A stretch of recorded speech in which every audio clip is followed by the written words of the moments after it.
কথাবার্তা সাবধানে কইেন। একদিকে কথা কইবেন, আরেকদিকে ধরা খাইবেন। তো কথাবার্তা যত কম তত ভালো।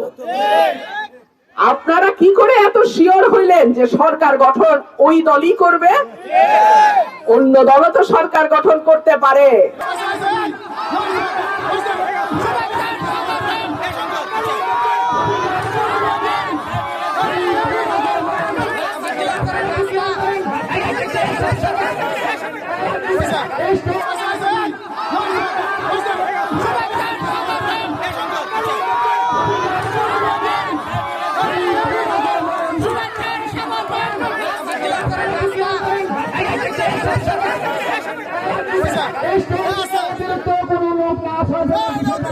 আমি এইখানে কোনো চাঁদাবাজি মানব না। আমি আমার এলাকায় কোনো ধান্দাবাজি করতে দেব না। আমি বিনা কারণে নিরপরাধ মানুষকে মামলা দিয়ে হয়রানি করতে দেব না।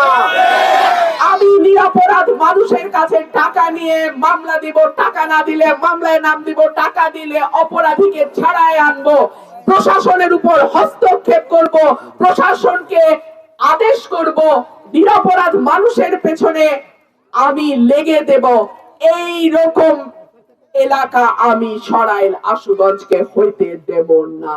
অনেকেই আমাকে প্রশ্ন করেন, আপনার এত এত পরিকল্পনা, আপনি এই দুটো উপজেলাকে মডেল উপজেলা করতে চান, কিন্তু স্বতন্ত্র প্রার্থী হলে আপনি কতটুকু কাজ করতে পারবেন? যখন বিএনপির বড় বড় কুতুবরা বিদেশি নাম্বার নিয়ে পানা পুকুরের তলায় লুকায় ছিল, এই রুবিন ফারহানা তখন সংসদে দাঁড়ায় শেখ হাসিনার সামনে বলি নাই এই সংসদ অবৈধ? আমি একা কতদূর করতে পারি আর পারি না সেটা আপনারা দেখেন নাই। আর একটা কথা আপনাদেরকে বলি, সরকারি দলের এমপির বরাদ্দ যতটুকু, বিরোধী দলের এমপির বরাদ্দ কিন্তু ততটুকু। সুতরাং আমি কোন সরকারি এমপির চেয়ে বরাদ্দ কম পাবো এইটা আপনারা চিন্তা করবেন না, বরাদ্দ সমান। হ্যাঁ, সংরক্ষিত মহিলা এমপির বরাদ্দ অনেক কম, সেই কারণে আমি সংরক্ষিতর ব্যাপারে বলছি আমি আর সংরক্ষিত হব না। কারণ সংরক্ষিতর বরাদ্দ এত কম যে ওইটা দিয়ে কোনো কাজ, দৃশ্যমান কাজ করা যায় না। কিন্তু নির্বাচিত এমপির বরাদ্দ সে সরকারি দলের হোক আর বিরোধী দলের হোক সমান। আর একটা প্রশ্ন করি, সরকারি দলে কোন দল যাবে আগের থেকে জানি কেমনে?